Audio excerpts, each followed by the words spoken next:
Welcome to Blog Talk Radio in high fidelity.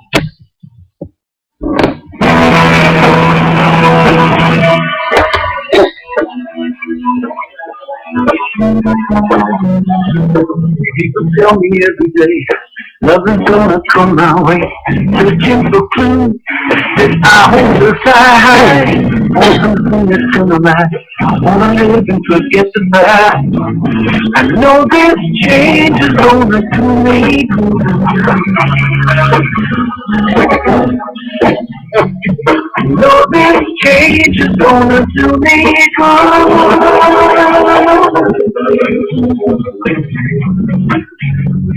Even though it hurts me now,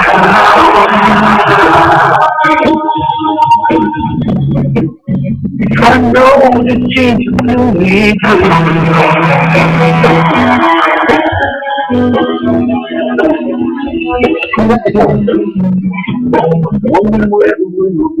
You gotta prove to let it go. Don't hold back now. Give me a side. Something really good. If you feel, you know you should. I know this change is gonna do me good.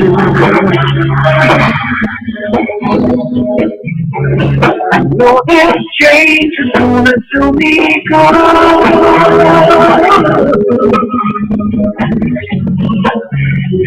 Even though it hurts me now,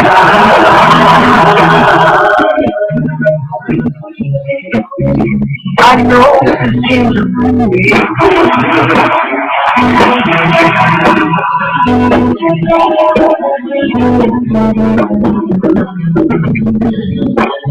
every change is in its own way.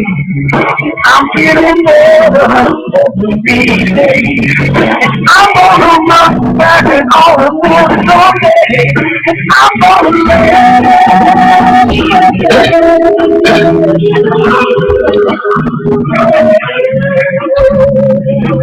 Even though it hurts me now,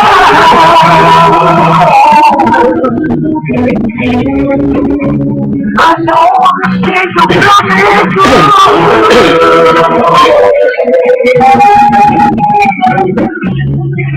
Even though it hurts me now,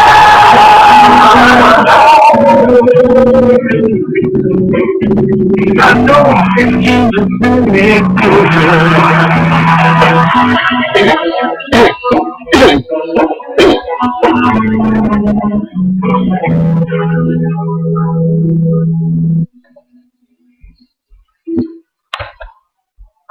Aloha. Good evening. This is Andrew Aloha live out of Flagstaff, Arizona, the Spiritualist Productions on Blog Talk Radio and free conferencing and Ustream, establishing and maintaining right relationships with human bodies. Aloha and welcome to tonight's Andrew Aloha Live. Tonight we're talking with Michael Schratt, all the way out of Phoenix, Arizona. Tonight we're going to be talking about, well, first of all, this is the second in a four-part series of the MUFON Symposium series that will be happening this July, and the speakers that we're going to be that I'm interviewing for this series are all speakers that are going to be at this conference, at this symposium this July in Las Vegas, Nevada.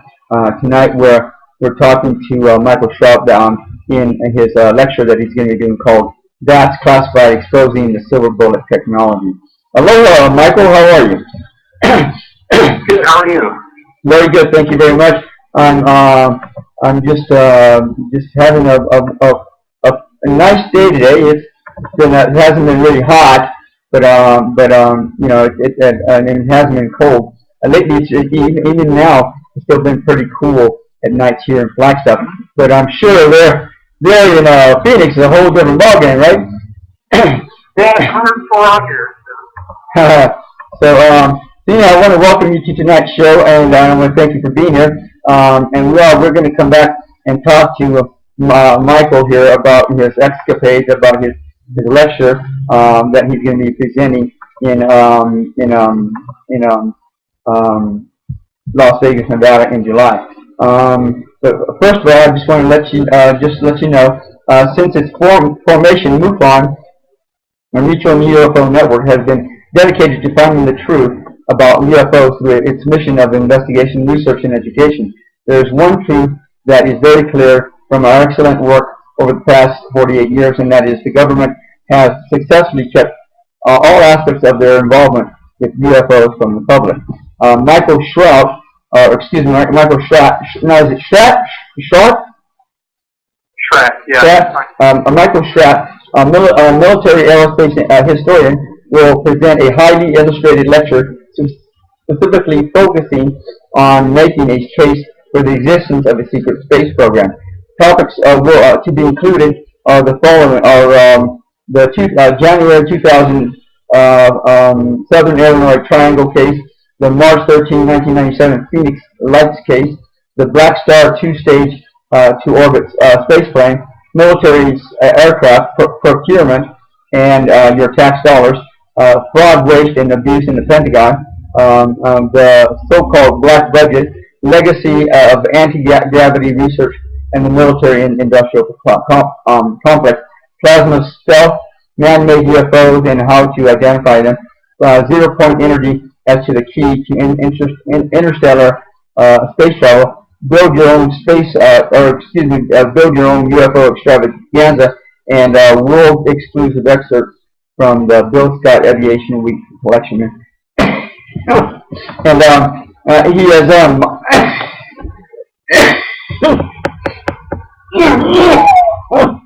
yeah, sorry about that. I had a bout with pneumonia and the flu several weeks ago, and I'm still working through that. But anyhow, Michael will be referring to some of these cases even tonight, so you can get a glimpse about what he's going to be talking about in Vegas, and then you can figure out whether you want to attend or not. If for more information about the 2017 MUFON Symposium, you can go to www.mufonsymposium.com. Excuse me. I apologize.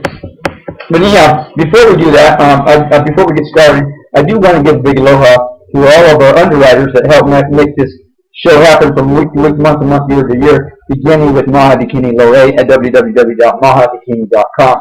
Maha Dikini Lore's life has been a personal journey exploring sexuality and spirituality for over 20 years. She's a certified tantric counselor and tantric healer and a certified mind song teacher. Maha Dikini Lore is also a graduate of Margot Non's year-long Sky Dancing Tantra Facilitator Training Program, as well as a current member of the American Association of Sex Educators, Counselors, and Therapists Club, and a charter member of the Association of Sexual Energy Professionals. She regularly attends trainings and conferences to keep current with the latest information on sexual education. And then we have the 90-Day Ascension Journey at www.90dayascensionjourney.com. When you sign up for the 90-Day Ascension Journey, you will be facilitated with defining and redefining your soul's true life purpose. You will be assisted with finding out what Ascension means to you. On this journey, you will be provided with tools, techniques, and assistance to empower you to connect and reconnect with yourself and your emotions and feelings in your mind, body, and spirit. Through a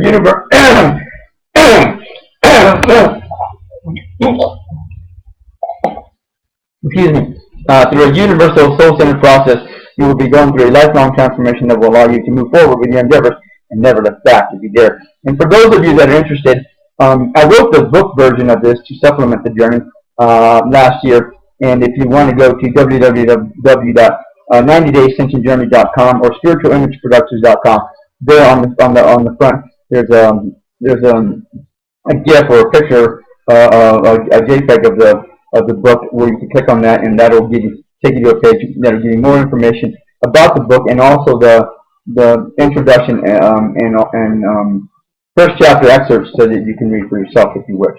And if you need any more information, of course, you can always contact me. That information is on my website if you want to do that. And anyhow, we also have the 2017 MUFON Symposium at www.mufonsymposium.com. MUFON is the oldest and largest civilian UFO investigative organization in the United States. It has been dedicated to finding the truth about UFOs through its mission of investigation, research, and education.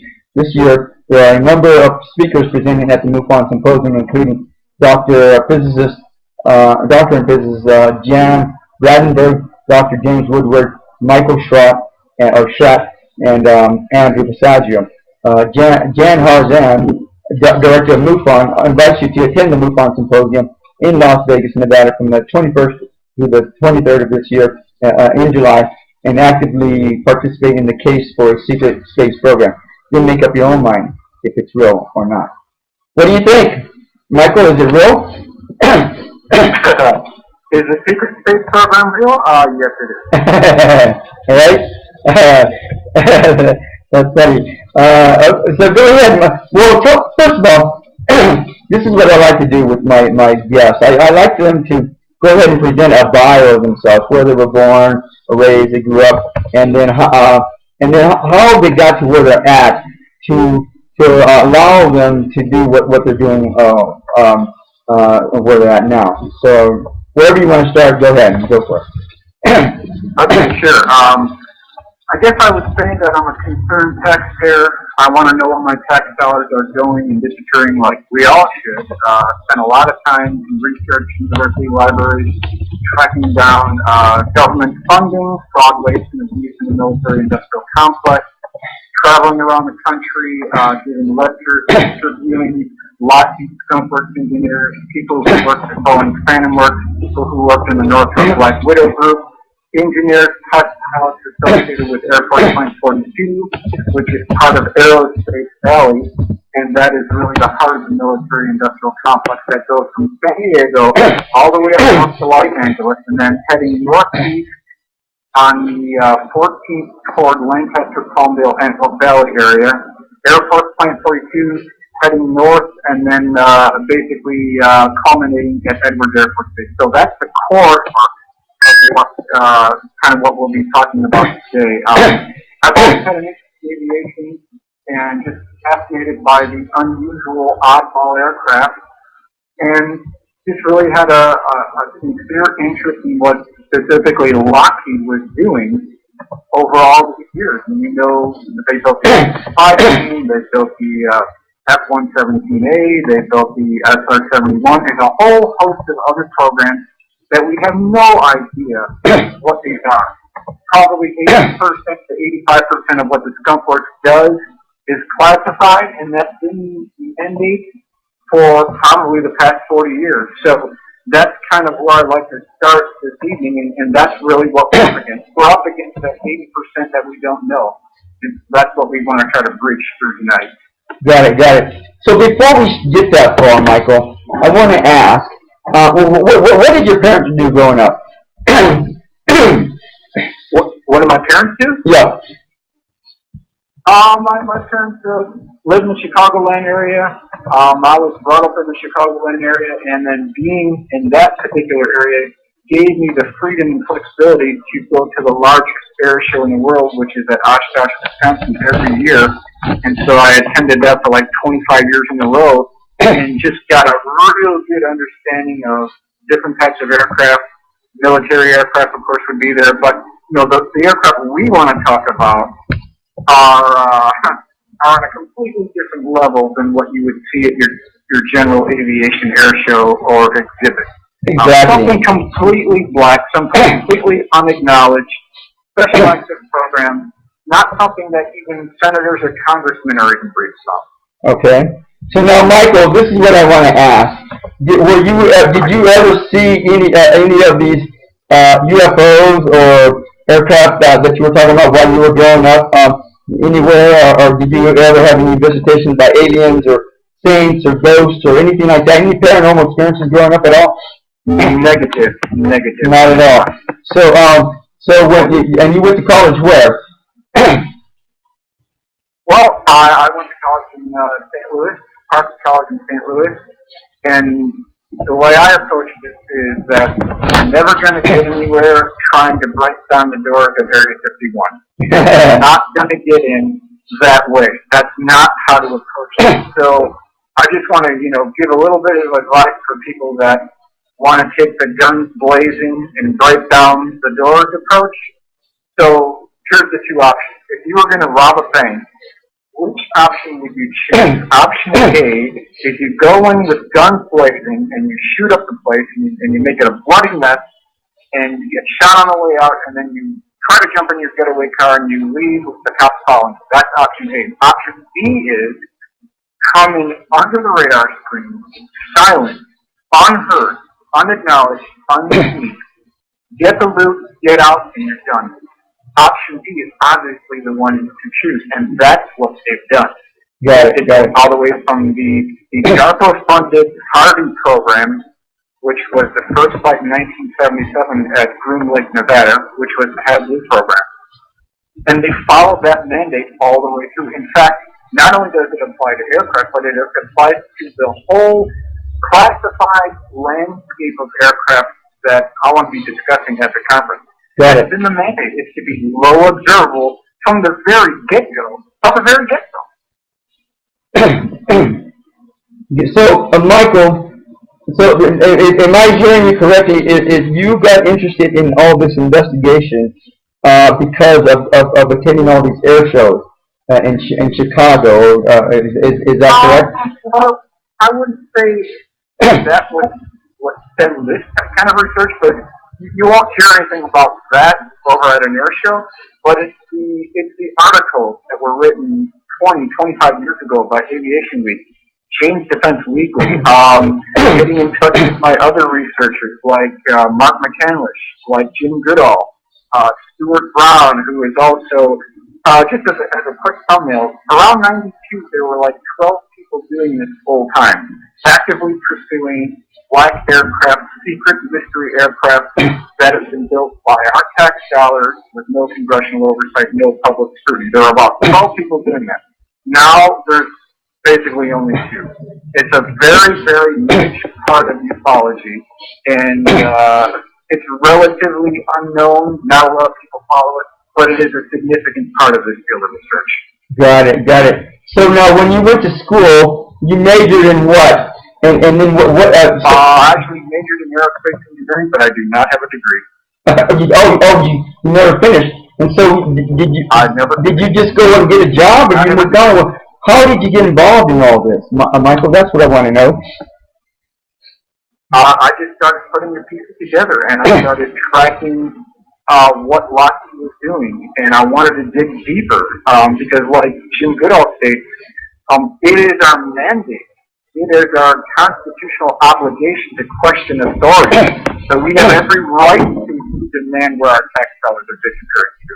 In fact, if you really think about this, it's the aircraft, the facilities, the hangars, the buildings, and the employees of the Air Force, of the defense contractors, are merely temporary custodians of those assets. Let me repeat that. They are only temporary custodians of those assets. Why is that? Because we as taxpayers, we own it. They don't own it, we own it. Got it. So am I to hear you correctly that am I to hear you correctly that so you spent time of your own time while you were working? I don't know what kind of work you were doing right out of college or whatever, or after Chicago, but you spent your own time doing these investigations. Is that what I hear you saying? Yeah, correct. It's a crusade. I don't care about the money. It's not a money thing. It's a crusade. In fact, it should be a crusade for everyone. You talk about the F-35 that's 9 years behind schedule, $163 billion over budget. In fact, so much money has been spent on the F-35 program, they have a name for it at the Pentagon. They actually have a name for it. The kind of aircraft that makes the spending overruns and cost overruns on the B-2 stealth bomber, it makes that program look like a Sunday park at the beach. Wow. Sunday beach. That's how much was spent. In fact, so much has been spent that they stated that the amount spent on the F-35 program could buy every homeless person in America $600,000 mansion. Oh, man. And we're Holy cow. $100 billion over budget. How do you get to be $153 billion over budget? How do the defense contractors get away with these shenanigans? I just don't get it. Like, if we're late one day on taxes, right, IRS comes after you, kicks down your throat and comes after you, and you can be in the Amazon jungle, hidden away somewhere, and they will come find you because you're late on your taxes. But when Lockheed Martin misses something, or they blow a contract, oh, they just get a slap on the hand. And guess who pays the bill? $163 billion over budget. Are you kidding me? Something going on here. Something going on here. We need to be looking and considering that the F-35 and other so-called maybe semi-white world, semi-black world programs are nothing more than a sacrificial lamb to hide the funding of other deeper black programs. Because the fixes on the F-35 are now more profitable than the aircraft itself. That just can't happen. We as taxpayers, we cannot allow that to happen. Something else is going on here. So what do you think's going on, Michael? I think they're using that as a scapegoat to hide the funding of other programs. And I'm not the only one saying it, and it's happened before, too. On the Black Star program, which was a two-stage orbit space plane, they were told, people who were working on the program, like McDonnell Douglas, like Boeing, like Lockheed, when they were working on these programs during the 80s, they were told to charge time to the ill-fated A-12 Avenger 2 program and the X-30 National Aerospace program. So that's how they're able to hide the funding of certain projects. They spread it out among other programs that some of them get canceled. And when you talk $5 billion here, $10 billion there, it all ends up. And then one day before 9/11, Donald Rumsfeld goes on TV and says that he lost $2.3 trillion. Where did all this money go? It's because there's something around all these other deep black programs. He can't even track it. So that's the multi-headed hydra we're up in. Wow. Wow. And how do you hide that much money? I mean, how can you? You spread it out. You spread it out and you compartmentalize it between multiple programs, and you keep it on a need-to-know basis, and you keep the amount of key people in that program very low, maybe 2, 3 max. And that way they can compartmentalize it, and congressmen and senators, they're so low on the totem pole, they have no clue that these programs exist. No clue whatsoever. Wow. So, Michael, when you first started investigating your first project, plane, jet, whatever you want to call it, why did you do this, and how did it make you feel? And what was it? Well, you can. I would start with like the XB-70, 1960s era triple sonic intercontinental bomber that was canceled and basically scrapped by McNamara. If you look at that plane, it's just so awe-inspiring. It's so larger than life and awe-inspiring. And people that have seen that aircraft at the Air Force Museum in Dayton, Ohio, you will know exactly what I'm talking about. It's almost life-altering. Just to see that plane, it just has such an incredible draw to it. And, you know, that was kind of like the beginning of these things, because that was a very advanced program by North American Aviation. The program was canceled, of course, and one of the aircraft crashed. The other one is at the Air Force Museum in Dayton, Ohio. That's the last one left. So that was kind of the genesis of really seeking out these advanced aircraft. And then when you find out things about the F-117, other black programs that went on along with the F-117 program at Burbank Skunk Works under Kelly Johnson, under Ben Rich, and the fact that just before Ben Rich passed away in '95, he told my good friend Jim Goodall that we have things in the Nevada desert that are 50 years beyond what you can comprehend. If you've seen it on Star Trek or Star Wars, we've been there, done that, or decided it wasn't worth the effort. That's a direct quote. Talking about technologies that are 50 years beyond what we can comprehend. So that's the trigger point. That's what we're dealing with here. And what I want to point out, and I want to make a clear distinction, we have a big universe out here. We want to open mind. But that doesn't mean that we need to jump on the bandwagon and state that everything we don't know is extraterrestrial, because the ufology community has a tendency to have something called UFO bias. UFO bias. In other words, whenever they don't know what something is, they put a tag on it and they say, oh, it has to be extraterrestrial. It has to be extraterrestrial. There's no way Ben can do that, right? We don't have the technology. Go back to Ben Rich. 50 years beyond what we can comprehend, we do have the technology. Wow. Wow. So, are you telling me, excuse me, are you saying that even now, our technology is at least 50 years in advance up there right now? Well, all I'm going to say is that if you go to your local air show and you see an F-16, an F-15, you might see a B-2, right? All of that is obsolete Model A technology. Isn't that the truth? No kidding. Model P, it's Model T technology. They are at least 40, perhaps 50 years beyond what we can see or acknowledge at an air show. Wow. Minimum conservative number is 40 years. 40 years. If we go back then, Rich, it's 50 years and more. So wow. Don't expect to see anything at your local air show, and just know that when you throw billions of dollars in black funding with this unlimited funding, and basically they can write a check, and if the program scraps or doesn't work, they put all that money, they hide it under the carpet, and we never know about it. How many times does that happen? Probably dozens, maybe hundreds. Wow. In the last 4 years. There's no telling what they can do with that kind of money and the expertise that these skunk works have hired over the past 40 years. There's just no telling. We should never underestimate what's been done in the black world.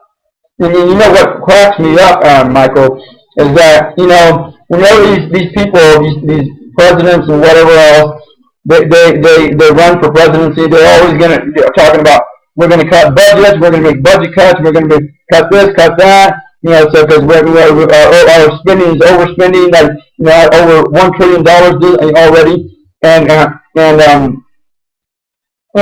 it's always going to be that way. It's always going to be, we're always going to have a budget to work with, regardless. And even though they call it overspending, that's a line of clock. It's just nothing but a budget, and they just figure out what kind of budget they want to work with this year and next year. So big deal. So and even back when I was in the Air Force, the F-16, that was the hot chicken item out of the oven. That was like wow, the F-16, I just seen one go by, cool. So but now, I haven't been involved or kept up with all the technology with airplanes and jets for the last several years, but I'm sure that the planes they have out there, the jets they have out there are just probably out of this world. And so now, sure. What's significant about this F-35? Is that what I heard you say? F-30 F as in the F-35 Joint Strike Fighter. Yes, F-35 Joint Strike Fighter. It kind of comes along a similar family to the F-22 because it's a new stealth design. The F-22, by the way, is $422 million per aircraft. Think about that. I mean, $422 million per aircraft. Back in 1955, when Lockheed Skunk Works was building the U-2 spy plane, Kelly Johnson billed the taxpayer $1 million per aircraft. Wow. That's like a reasonable number, right? $1 million for a U-2 spy plane. I could buy that. I mean, I think there wouldn't be a lot of pushback on that for the intelligence we're getting. It's a CIA program. It's something that we need, and so, yeah, I can see that. So, wait a minute. Let me back up. Are you telling me that we could buy 422 U-2 spy planes for the cost of one F-22? Yeah. Something wrong with the picture here, folks. We're being had here.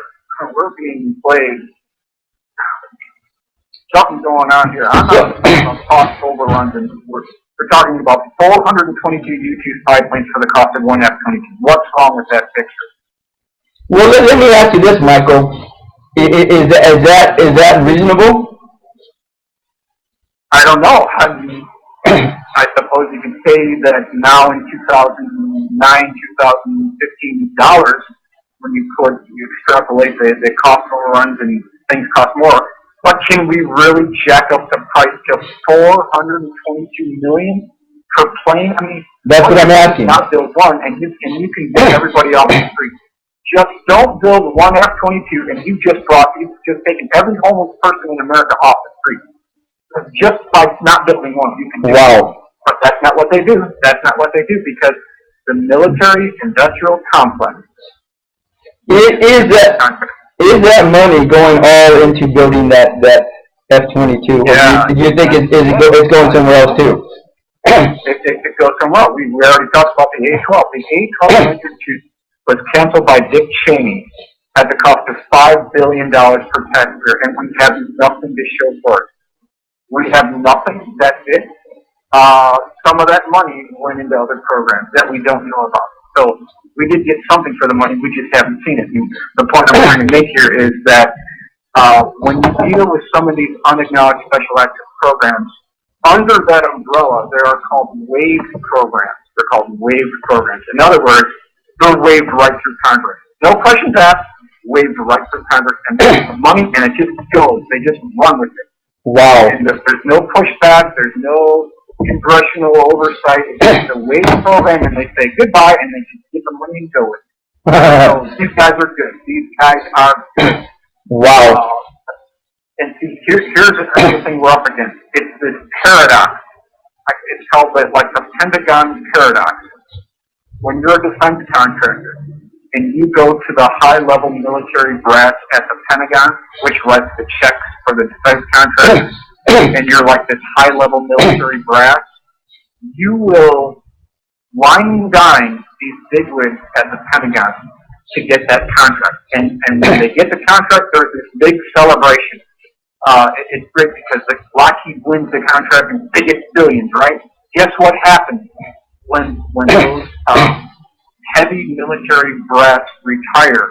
They are retained as consultants by the same contractor that won that contract. It's a kickback. And so there's this in bed with each other phenomenon between the defense contractors and the military brass at the Pentagon. You can't lose. These guys can't lose. Yes, wow. Taxpayer. No kidding. No kidding. So now let me ask you this, Michael. So you're telling me that these people they just walk up, they get a blank check, and they go do whatever they want. Is that what I hear you saying? In many cases, that's how black programs are run. Yes. Wow. In many cases, yes. And we're talking about millions of dollars. Oversight. Almost no oversight on some cases. Obviously, they have something, right? But when we're talking about wage programs, they're free to run with it. They're free to run with it. So let's go back. Well, yeah, let's go back to this F-35. What's significant about this plane that makes it so unique that it's worth all this money? F-35 is supposed to be the solve-all for the Marines, the Air Force, and the Navy. One configuration, configured just a little bit differently, but that was supposed to be the plane that we buy for all the facets of our military, right? But when it came down to it, there was so much complexity to the plane, different configurations in the upper configuration, the Navy configuration, the Marines configuration, Air Force configuration, that the cost just started skyrocketing. And it's so bad now, just to get back to that name again, they call it the plane that broke the Pentagon's back. It's the most costly defense program like in history now. It has gone way beyond the B-2. Way beyond the B-2. It's a cash cow for the defense contract, specifically Lockheed Martin. And how much did you say it cost again? Well, the F-22 is $422. The F-35 comes in at about $355. 355 million or billion? Million per plane. Okay. And how many S-22 and how many F-35s are there? I made 196 F-22s, and I don't know the production number on the F-35. Wow. But we're in too deep now because we've sold it to our allies. Australia is buying it. I think Canada is involved.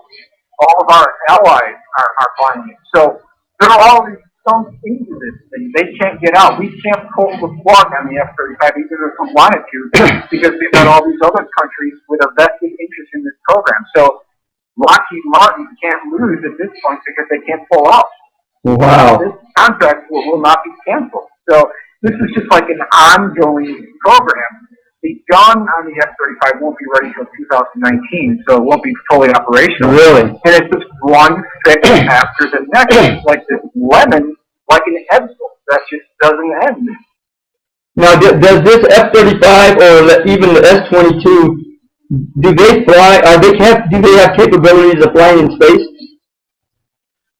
Not as far as I know. Really? No, I do not think that the F-22 can go into space. Although I have heard reports, and I know it sounds crazy, but I've got an eyewitness who stated that he saw at Salt Lake City, near Salt Lake City, at the Air Force Base there, two F-22s hovering with a blue coronal discharge around them, hovering like a Harrier, but without the Harrier noise and the thrust vector. Wow. So there may be something going on with the F-22 that we don't know about. That's completely within the realm of what the skunk works can do. But getting back to our discussion here, I want to give your audience just a couple of quick examples of what I'm talking about here. Go ahead. One example are the triangles. The triangles that we've seen all around the world, and at least since 1975, which is the modern era of the black triangles, also known as big black deltas. Now, I want to reference the work of David Muller, who wrote the book Triangular UFOs. He should get credit for the tremendous things that he's done. He's tracked the historical legacy of these triangles to like 1898. Wow. Sightings, reports of these black triangles, like in the late 1800s. This was well before Kelly Johnson even got the skunk works going. Well before Jack Northrop got things going. So, I'm not saying that everything here is a Lockheed Northrop program, because I have to go by those original newspaper clippings that David Muller uncovered. Those are ironclad reports. You just can't throw them away. However, one quick example, getting back to that UFO bias again. We've got to get away from this UFO bias. Isn't it logical, isn't it prudent that we exhaust every terrestrial explanation before we label something extraterrestrial in origin? So, let me give a quick example. On January 5th, 2000, it was a huge UFO case where multiple police officers in different counties, not too far from St. Louis, about 20 to 25 miles east of St. Louis, saw at least 3 different triangular configurations, very large craft, and then one craft that looked like a single-story ranch with a penthouse that had lighted windows. This is January 5th, 2000. International case. It made news all around the world. Very, very significant case. Melvin Mahone is the primary eyewitness in this particular case. He's the one who is the truck driver and the miniature golf course owner who saw this single-story ranch with these lighted windows. He said this thing was about the size of a football field, so just picture this in your mind, like a house with lighted windows, single-story ranch, with another little rectangular box above that as kind of a penthouse with lighted windows as well. Silently passing by this miniature golf course and just floating by. It didn't fly, it floated. I mean, we're talking Dodgers could pass. This is something that we've heard again and again. Now, the other craft that were associated with this sighting were at least 3 different triangular configurations. One seen by Officer Craig Stevens, which looked like what he called a fat arrowhead configuration, triangular but like an Indian arrowhead. Another eyewitness who's a police officer said he saw a 60 to 65 degree swept wing isosceles triangle configuration. Another officer said he saw a much more broad-shaped triangle with 3 lights on the bottom. But to get back to police officer Craig Stevens' account. Now, I've got his exact statement here. This is published in Collinsville Journal, Sunday, January 16, 2000, so you can reference this. He has a sketch here where he drew this craft, which, and this thing was, basically directly over his position. It was 500 to 1,000 feet off the ground, 45 feet wide, 15 feet thick, shaped like a fat arrowhead. His quote here is, he was, quote, 98% sure that the object was experimental or military.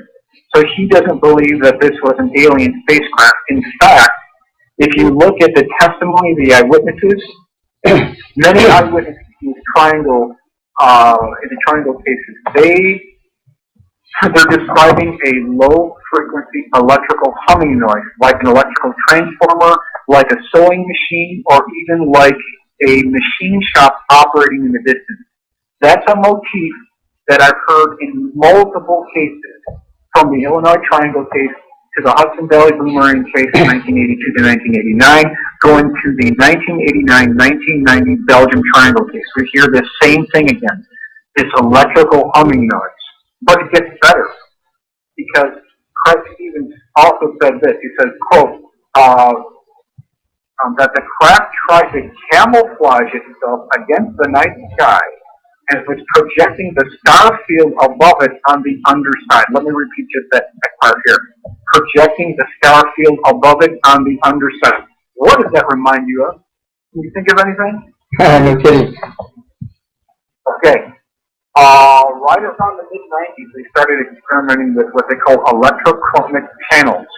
And what this allows an aircraft to do is blend in with its environment, blend in with its background. So if you're flying over a mountainous terrain, or you're flying above a star field, what they can do is they can project the image of what's above the aircraft, below the aircraft, essentially allowing it to blend in with its environment, making it completely stealthy. And that's what this officer is stating that this thing was doing. It was projecting the star field above it on the bottom surface. It also had a blinking red light on the bottom. And again, multiple police officers heard this electrical humming noise, and one of the officers who saw that broad triangle type craft stated that he said that this thing on the bottom had what he called stacked bricks, stacked Legos with pipes sticking out of it. A similar mechanical structure was seen on the bottom of the Belgian Triangle in 1989 that was in Yukon, Belgium, where at least 10,000 eyewitnesses saw this particular massive football field-sized craft hover over the gendarme area. Those are the Belgian police officers. They stated that they saw tubes, pipes, and cylinders on the bottom of the craft, which is almost identical description that the Hudson Valley Boomerang eyewitnesses stated too. They said that they saw tubes, pipes, and cylinders on the bottom. So again, we're looking at more and more looking like these are man-made craft, so we don't want to jump on the bandwagon and label these as aliens. If you look at what the eyewitnesses are stating, they're describing a man-made technology. Well, even if they don't look like man-made technology, it's been said that even the more evolved, more advanced jets or planes or UFOs that don't look like man-made, they are authentically UFOs. It's said that it's by people, it's by us from the future. They're flying back into the past from the future and flying into our time zone and into our space, and it's still us, but from another time frame.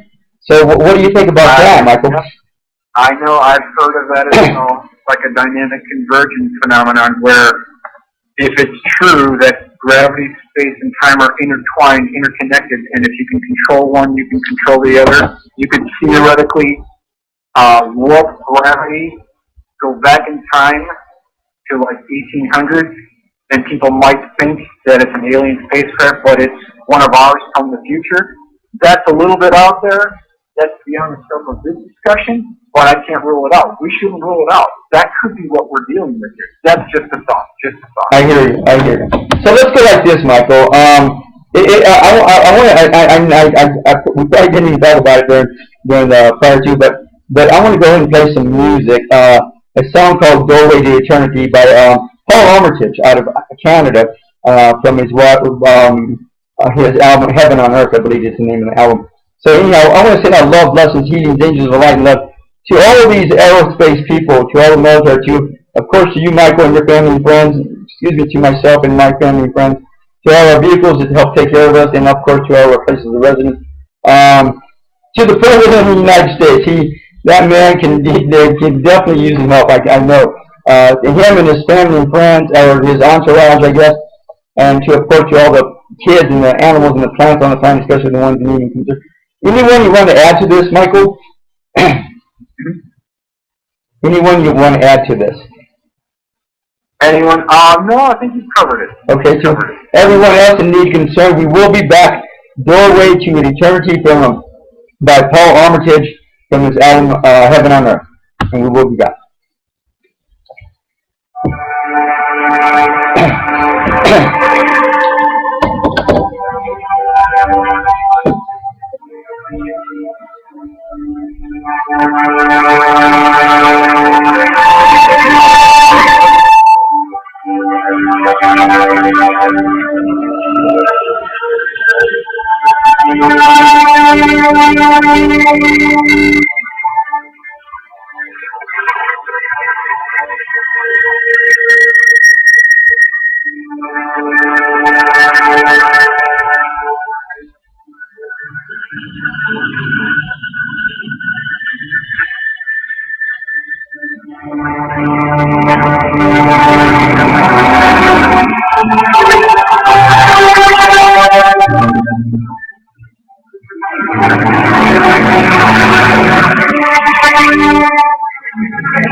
And we're back. This is Andrew Aloha live out of Flagstaff, Arizona, with Spiritualist Productions on Blog Talk Radio and FreeConferencing.com, and Ustream, establishing and maintaining right relationships through human values.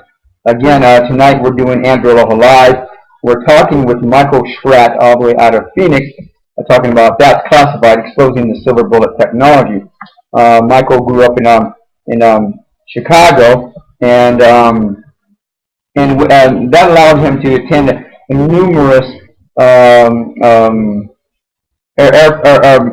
shows there, and it allowed him to become or be interested in the research that he does now, which has to do with investigating not only the budget for Pentagon's military spending, but the types of projects that they're doing and types of planes they're working on, and is suggesting that there's a huge budget that's being spent on these jets, and that with some of that money trickling down to other projects. And so the latest projects, I believe, or some of the latest projects are the S-22 and F-35. Is that correct, Michael? Well, that's a project that they're working on now. The F-22 is basically done with its production run. Got it. They built 196 of those. So, but again, as we mentioned before, there's no telling what this Convergence is doing now. Got it. Those are old programs at this point. They're always looking to the future. And the other thing to keep in mind too is, I guess we're no longer talking about jets anymore. They're not using jet engines to power these craft. These other craft, anyway. Now, before we talk about that, Michael, about the types of engines they're using these days for the newest vehicles out there, now you're going to be speaking at the 2017 MUFON Symposium in Las Vegas, Nevada, from the 21st to the 23rd of July of this year. Is that correct? That is correct. Now, what day are you going to be speaking on? I'm on that Saturday. Saturday. Okay, so I believe it's going to be the 22nd. So, and you're going to be talking about again. You're going to be talking about classified technology and so forth. So now, Michael, what do you mean they can't be called jets? What do you mean? And the engines they're using are because what do you mean? Jets are just a slow technology. The only reason why they're still building these old dinosaur birds is because they're still profitable to do so. But when you want to get to the third tier, as Mark McCallum has coined the term, we're talking about a whole level of physics here. We're talking about a whole different level of technology, different propulsion systems. You know, as we mentioned before, these craft do not fly; they float. They do not operate on the principles of standard aerodynamics. They don't need forward airflow to stay aloft. That's the point we're making, because this was seen by the witnesses of the Southern Illinois Flying Triangle. When this thing was just floating over their squad cars, it was moving at like 2 miles an hour. Wow. So we could be looking at a semi-rigid, lighter-than-air vehicle with a hybrid propulsion system. And then when we hear about these cases of these craft accelerating like a spark off a grinding wheel and causing no sonic boom, that's the point where people begin to run off the rails. and they start concluding that, oh no, this can't be a man-made craft. We don't have this technology. Go back and do your homework, because in 1967, the Northrop Corporation started experimenting with high voltage electrical fields ahead of an aircraft, kind of a plasma system, charged at very high voltage. And what they found is that you could reduce the heating on an aircraft traveling at supersonic speeds, but more importantly, you could virtually eliminate your sonic boom footprint by using this technology. Now, this is back in 1967. Wow. So they've had how many years to develop this? No kidding. There's no showing that they can do. So these things could go supersonic without causing a sonic boom, and it's our technology. Wow, wow. So, and then again, we talked about this earlier, and first of all, I interviewed David Marler several months ago, talking about triangle UFOs. He's great. I like David Marler. Yeah. He's great. He is to be commended for his research. He was, in fact, I met him out in the symposium last year in August in Florida, and so that's where I was able to talk to him at. But he talks about the triangular shaped ships out there, and I don't know. So are you calling these ships? What are you calling these vehicles that fly like this? They are semi-rigid, lighter than air vehicles. They are neutral buoyancy, semi-rigid, lighter than air vehicles. Let me give you another example here. This is Helena, Missouri, sighted March 5th, 2003. I call it the Flying Trust Bridge case. If you do any research on this particular craft, you'll see it up on YouTube. I've done some lectures on this, but this is one case I'll be considering. Now, the reference for this is UFOs, Center for UFO Studies. That's 2457 West Peterson Avenue. I was given access to their 60,000 UFO cases. Repeat, 60,000 UFO cases. It took 3 years to get through all cases. I pulled out only the good cases that had a sketch and a very detailed multi-page description or text to go along with that sketch. Because when you have an eyewitness that takes the time to actually draw a detailed sketch and then, writes a 5-page report, it's less likely to be a hoax at that point, because people really put heart into these descriptions. Now, let me give you just one description. I've termed this called the Flying Trust Bridge. This is March 5th, 2003, Helena, Missouri. A gentleman saw a massive flying triangle that flew directly over his house. It was about 1 football field in length. It had a glass frame on the outside, kind of like transparent panels. It had a catwalk that went along the length of each side of the triangle. And very interesting, it had a very high intensity, white, pulsing, kind of a light that was elongated like a slot, kind of like a slot in a machine part. So it wasn't just a standard light, but it was this elongated light. But then, very interesting, he said that this thing was built of bridge metal, like you would see on the George Washington Bridge. People who live in New Jersey, New York area, you know what I'm talking about. When you go over the top deck of the George Washington Bridge and you see the supporting towers, that cross-beam girder construction, that triangular crisscross part that makes up those towers, that's exactly what this craft looked like. It had this cross-beam and girder construction. But then he said that the craft was fastened with what he called vintage-era rusty rivets. He could see rivets fastening this thing that flew over his house. And then he stated, that this is a direct quote, as this thing flew over here, this is 9:50 p.m., it lasted about 10 minutes. Quote, craft caused pictures to fall off the living room wall and shook the entire house as it passed by. Okay? We're talking about rusty rivets and cross-beam girder construction. Folks, this is an alien. This is not an alien spacecraft. Now, and then you're saying that this it was making all this shaking in the house, but yet he wasn't hearing any sound. Is that correct? No, I'm under the impression that this did make a sound. This rumbled the whole house and shook the whole house as it went by and knocked off pictures from the bedroom wall, basically, from the living room wall. So this, in this case, there was something, a massive rumble as this thing flew over. This thing was huge. It was a football field in length. and it had these huge girders, massive girders. It was about 25 feet tall and 1 foot 12 field in length on per side, with a lighted part on each of the corners of the triangle. But, you know, as you mentioned, it had this structural steel construction and then these vintage rusty rivets holding this thing together. And I've said this before. It looks like they're using the extraterrestrial phenomenon as a cover to hide their own deep black program. That's what it looks like. Got it. I hear you.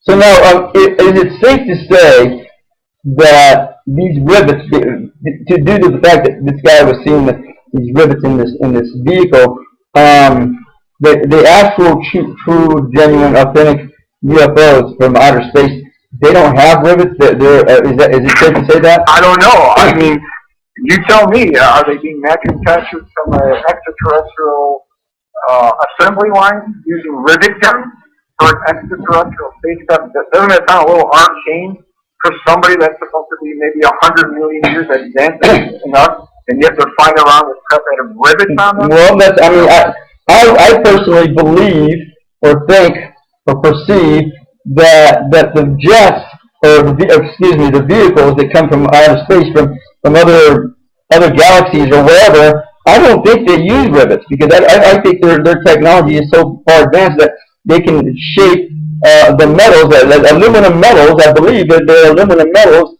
into whatever they want, and these aluminum metals are so light that you could probably pick one of those things up with your own hands. I don't know, but they're typically very light aluminum alloy metals, as from what I understand, and I don't think they would need rivets to assemble that thing together. I think you put that perfectly, and I couldn't word that better myself. That's what I understand. So now, what about the engines in these things? What are they looking like? You said they're hybrid systems. What do you mean? Okay.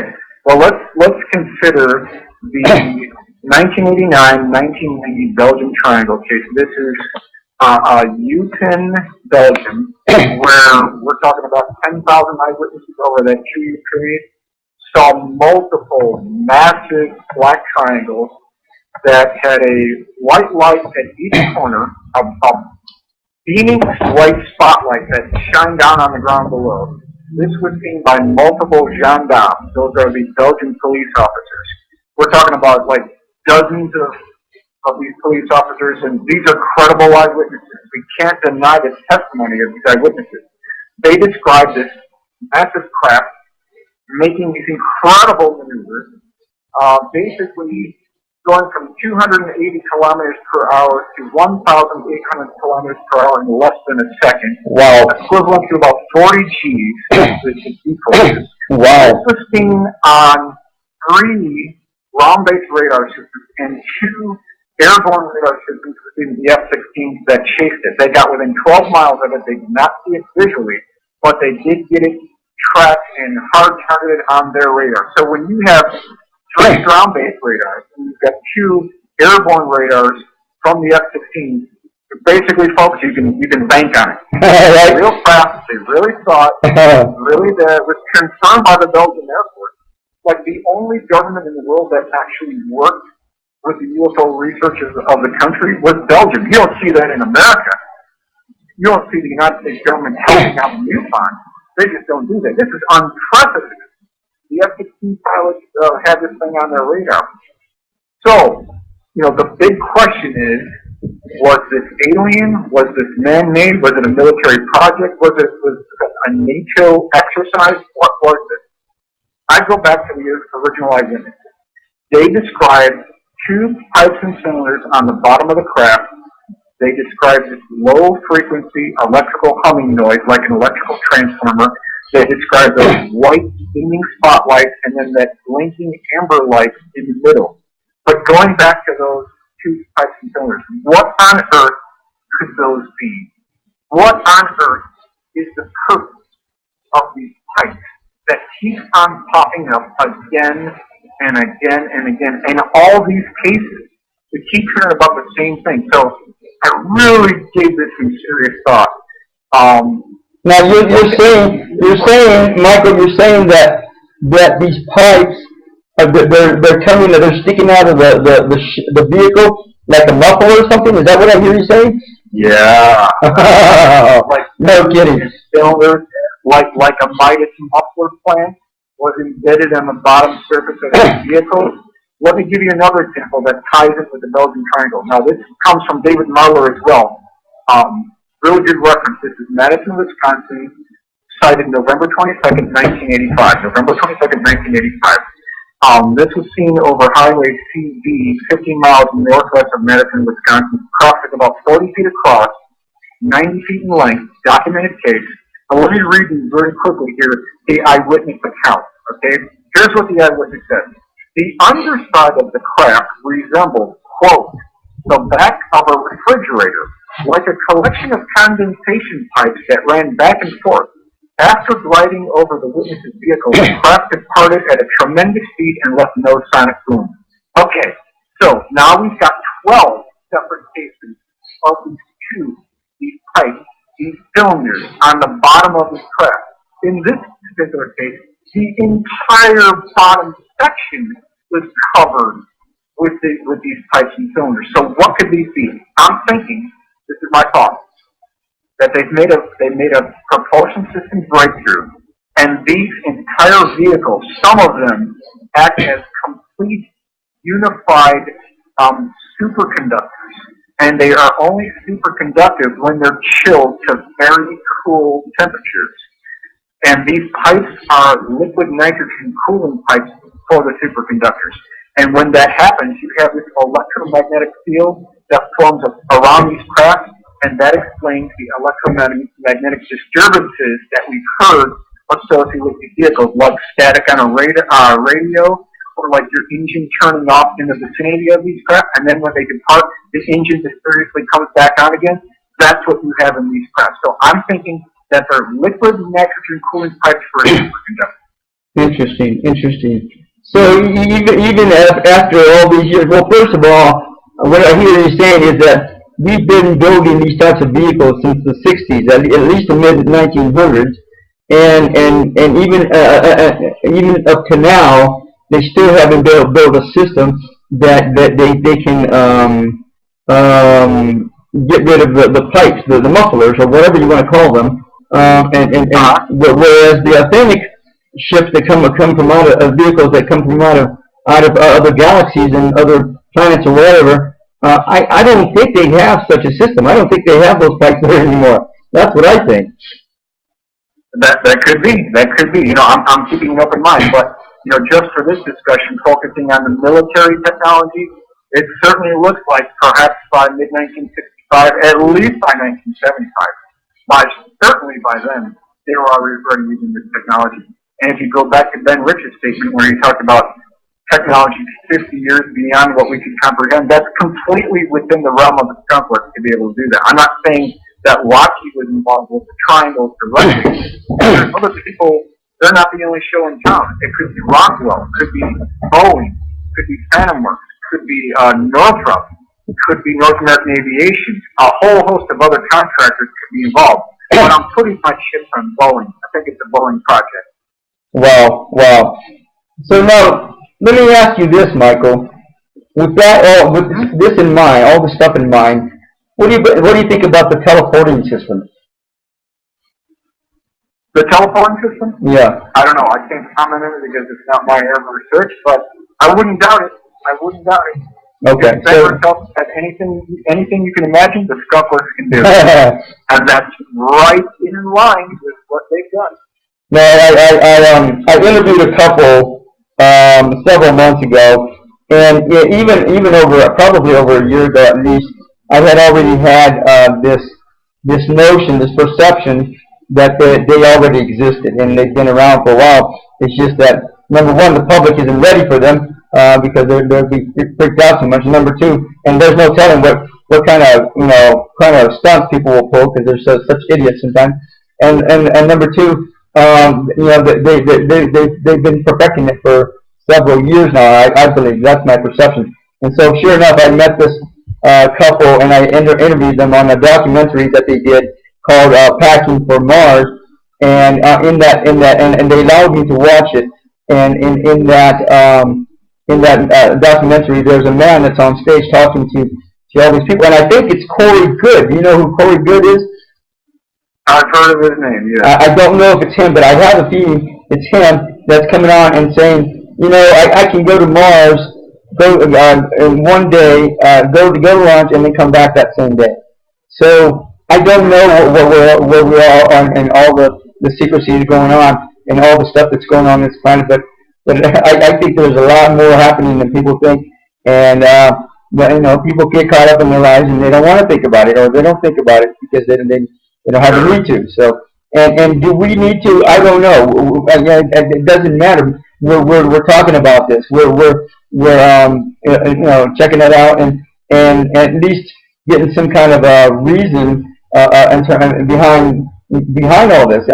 And in the future, near future, probably this could be just useful information. I don't know, but I believe that there's a lot to investigate still. Like you said earlier, the universe is a big playground to play in, and I don't think I think you can get lost so easy, so easy. But there's a lot to play with out there. So, Michael, we got about let me see. Well, we got 18 minutes left. Okay. What else do you want to tell us about? What else is going on in that brain of yours? Yeah. Let me give you another statement by my good friend Jim Goodall, which I've known for many years.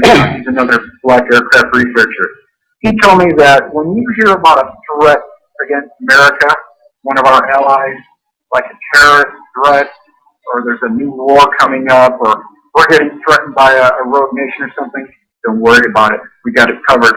Don't worry about it, because these assets, these silver bullets, these ace-in-the-hole technology, these trump card technologies are so advanced that we can neutralize any threat to America. So you can sleep at night knowing that we've got these, because we paid for them, right? We paid for them. Over the last 40 years, we've paid for them. So I wouldn't worry about anyone attacking America, and if they did, it's a false flag operation, because we've got the technology to overrule any kind of a threat that would come against us. No question. So don't worry about it. So you're saying that, who was it? Korea, Japan, I don't remember who, or China, they've been building a lot of nukes lately, stepping up the program. And, nukes are old school. Is it safe to say that? Yeah. Let's just put it this way. Right now, the U.S.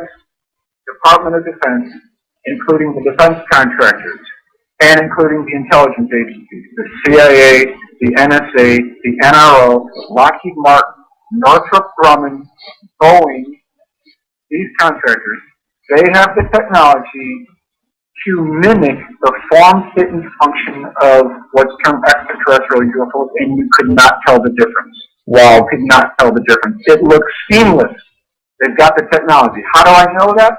Because I got to go back to David Marler again. He gave me access to his files, and he's a great guy.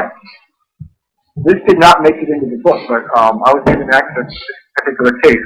Now, this is from a gentleman who's retired from the police department for like 25 years. Okay. What police department are we talking about? This is overseas. This is in Barnsley, England. This is a police officer with decades of experience. We're talking about a reliable source here.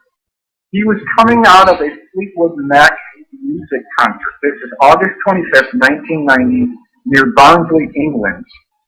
It was about 12 midnight. Okay. There was a large queue to get out of the concert because everyone was exiting, and it took a while to get out. So by the time he got on the road to get home, it was about 12 midnight, and his wife at the time fell asleep in the passenger side of the vehicle. So as he's driving home, it was dark, it was misty, it was cloudy. All of a sudden, emerging from this dark, misty cloud comes this very large, 200 feet per side, black triangle with a white light at each corner, and then another white light at the bottom center of the craft. The whole part of the center of this vehicle was indented, like a step going up inside this craft. So there was this relief section on the bottom, and on the sides of this interior relief section, he said that there was kind of a mechanical cross-beam and girder construction, similar to what was seen on the Hudson Valley Boomerang, and at least 12 other separate cases. But then I thought it was very interesting. He did a really nice sketch, and he included a 2-page report. Not going to read the whole thing, but let me read you just one paragraph that I think is very important. Here's the eyewitness. Quote, the side of the craft appeared to have several illuminated windows, and at one of the windows I saw 2 discrete figures that appeared to be human. Certainly nothing about the figures made me think they were anything other than humans, reinforcing my belief that the craft was a military project. Okay? Then he says, I see one of the figures either pointing or waving in my direction. So here's a guy, a police officer, over 20 years of experience, seeing this craft with these cross-beam and girder constructions, these illuminated windows on the side, and then what looked like human pilots looking back at him. Again, folks, we're looking at a man-made technology. We're not looking at alien technology. Wow. We've got the technology. We should know. We paid for it. Now, you know the thing about the rivets, Michael, is that years ago, I used to go to this festival every year, WESAC Festival, usually in May, out in Mount Shasta or Weed, California. And I was made the official photographer for it, and I would photograph it. And every year, and then on Mondays, it would be Friday through Sunday, and then on Mondays I'd go to the leadership conference and then photograph that too. Well, the very last year that I photographed that event, back in 2003, I believe, I decided to go ahead and take off early. I just had this intuition, that I needed to leave early, so I did. And sure enough, there were some really particular, interesting looking ventricular clouds around Mount Shasta. So I pulled over, and I started taking photographs of it. I took several photographs, and it was pretty awesome. And so anyhow, I had those developing. This was back in old school stuff where when they didn't have digital cameras very much at that time. So I had the negatives developed, and I showed the pictures to a friend of mine there in California, and he goes, "Wow!" He goes, "Look at this ship. There's a ship inside in this photograph." And I looked at that, and sure enough, you can only see the half. And I don't even know if it's half of it, but you can only see about half that ship because it was so big and massive. And Michael, you can literally see the windows at the top. It was a saucer-shaped ship, and you can literally see at the very top, you could see the deck, the windows and the deck right at the top. I don't think you could see anybody inside there, but you could see literally the windows at the top and the deck, and it was pretty wild. And what was really wild, Michael, excuse me, was that when I got the pictures back and the negatives back, that particular negative was missing. It was gone. So I literally, I was only left with the picture. And why would somebody take the time to it was I've taken thousands of pictures and hundreds of rolls of film I've had developed, and I've never had any experience like that before until then. And so the negative was missing, so I had to go on and make another negative out of it.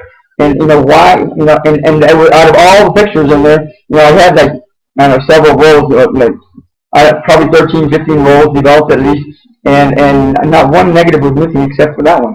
So and I don't know who was involved with all that, but it was pretty interesting. And that's why I say, and if you look at the top, that's why I say I don't know that there's rivets in those vehicles or not. Maybe there is, even in the more advancements. But I just have the sense that they've come up with some kind of a plasma type of metal or alloy that they can use that will shape it exactly in the way they want it to, and then and they don't have to use rivets. I don't know, that's what I see, but that's right. My well, you mentioned windows, as we've already discussed tonight. You wouldn't be the first one who identified seeing windows. We've got multiple other cases where these windows were observed. So you're not the only one, and so you shouldn't be embarrassed to think that you saw something. Oh, I'm not embarrassed at all. I'm just bewildered that somebody would steal the negative. And then I had to make another negative out of this. And then I actually made some more pictures. And then I took it and I made a digital copy of it and showed it to this other guy. And he goes, "Oh, that's not a UFO. That it doesn't even register on our system." Well, who cares? Why would these people take? It's probably at least a third, probably a fourth or fifth generation photograph. And why would people take the time to steal the negative? There's no need for that if it wasn't anything authentic or real or anything substantial. That's what I think. That's So, Michael, what I want to do, and since we're both Arizonians, I guess it's safe to say that. Yep. What about these Phoenix lights? We have about 9 minutes left, 8 minutes. What about the Phoenix lights? What did you see them? Were you around with them? What do you perceive about them? I did not see them. I wasn't living here then. The Phoenix lights is a very touchy subject. There's a lot of people on either side of the fence. If it was alien, something did it. If it wasn't, what I will say about Phoenix lights is that consider the date of when that happened, March 13th, 1997. Now that's a Thursday. Why is that important? What does that have to do with anything? Okay. Well, it turns out there is an important factor pertaining to Thursday, because Thursdays are generally reserved for tests of classified aircraft. Now, how do we know that? Because in the Hudson Valley Boomerang case, specifically March 24th, 1983, which was a Thursday, March 13th, 1997, which was a Thursday, and then multiple cases in the early to mid-1990s, when on every Thursday morning, there were earquakes or booms heard over the LA region, the Los Angeles region, basically going over Catalina Island, and then going over Los Angeles, heading up North Lancaster, Palmdale area, and then going into Edwards, and then finally terminating at Area 51, Groom Lake, Nevada. This was always on a Thursday. So why Thursday? Because when you have a test flight of a classified aircraft, Mondays, Tuesdays, and Wednesdays are the pre-flight. Thursday is the test flight. Friday is the debrief. Saturday, Sunday, there's no one there. Now, that was the case for a lot of the Reagan administration and then beyond as well. The new understanding is new classified aircraft are tested on holiday weekends, like today, like this weekend, like right now at Groom Lake. If we could teleport to Groom Lake right now on this holiday weekend, we could have a very good chance of seeing something. Yeah, no kidding. Wow. That makes sense. That makes sense.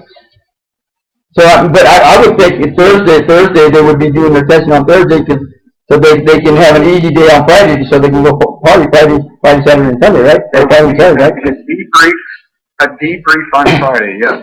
If these guys are anything like I was in the military when I was in the Air Force, yeah, that's what we did. Well, Friday was let's go party. So we'd go party, and then Saturday would be just a continuation of Friday, and then Sunday it was chill, and that was it, right? Yeah, let me hit you with another piece of evidence. Okay. Before we conclude that this is an alien space, let me hit you with this, okay? This is from 2025 report. This is the Air Force's wish list, the Christmas list of what they'd like to see implemented in the year 2025. Now, if you go to section 5.6, subheading Airborne Holographic Projector, brief description. Just run it down here real quick.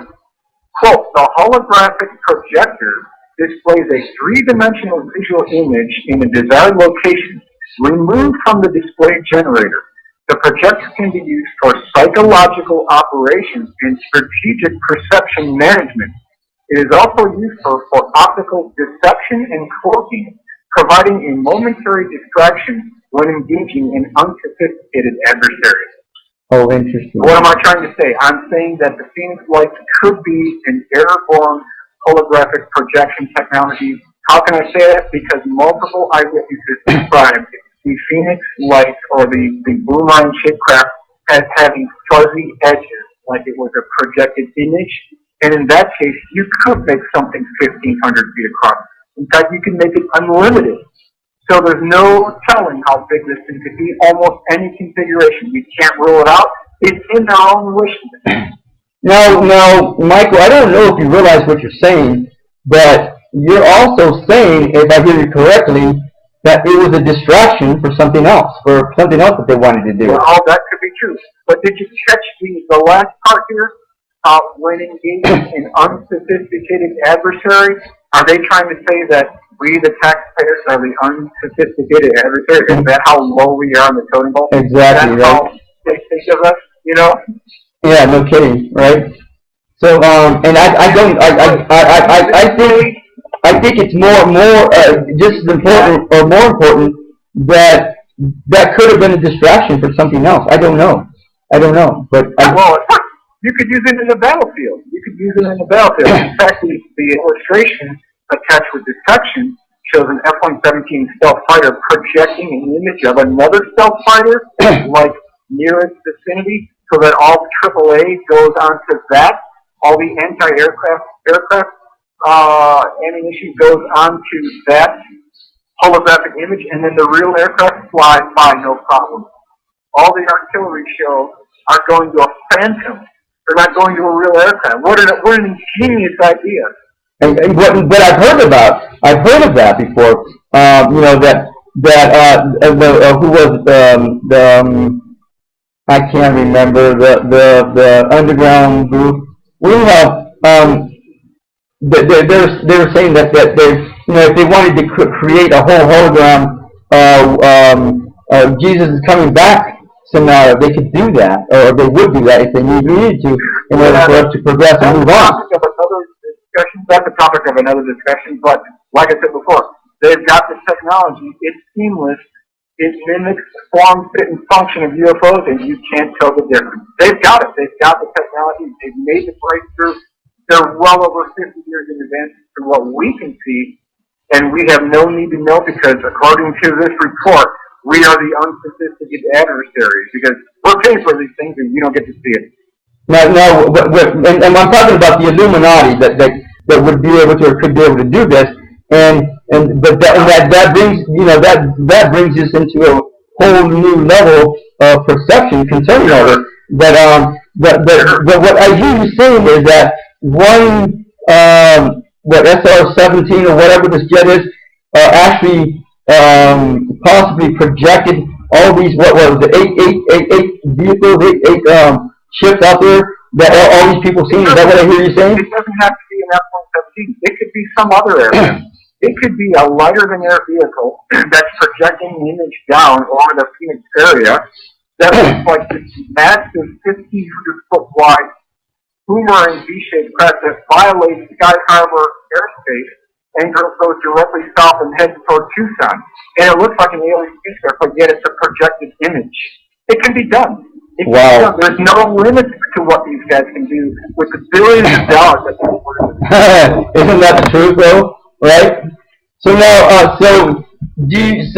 you know, they're saying that the Phoenix Lights is a hoax, or is it a hoax, or is it not a hoax? What do you think, Michael? I interviewed the primary eyewitness, Tim Lee. He saw the thing go directly over his house. He said he could hit it with a baseball. That's how close it was. And this case ended in Tucson later that evening, so we're not talking flares. So I don't understand. You don't understand? No. Well, that's the major argument. The major argument is what was seen during the Phoenix Lights event. 60 seconds. Was a group of flares launched by A-10, but that doesn't stand up to the time frame. Oh, got it. Because the actual event started at 8:15 p.m. in Holden, Nevada, and then went to Phoenix, flew over Sky Harbor Airport. We're talking around 8:45 p.m. South Mountain area, and then continued to about 9 p.m. Ended up at 9:30 p.m. at Davis Mountain Air Force Base. So how do you get flares? Exactly. From Nevada all the way down to Tucson. How do you get flares? Well, no, real quick, we're all out of time, Michael. But I picked up because I was doing some stuff, and I picked up this airline pilot, I believe from Southwest or something like that. I can't remember, but he said the same thing, that it was a bunch of flares, and I thought, man, how funny is this guy? So, I do want to thank you, Michael, for coming on to our show, taking your time, valuable time to share with us, and again, Mike, you can visit again with Michael in July in Las Vegas in person if you want on Saturday, the 22nd of July, and talk to him about if you have any questions. I want to thank all of you for stopping by. Have a God-Goddess week. Be the love that you are, always have been, and always will be. Aloha.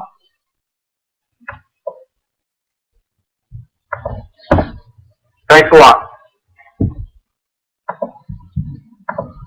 Thank you for using Blog Talk Radio. Goodbye.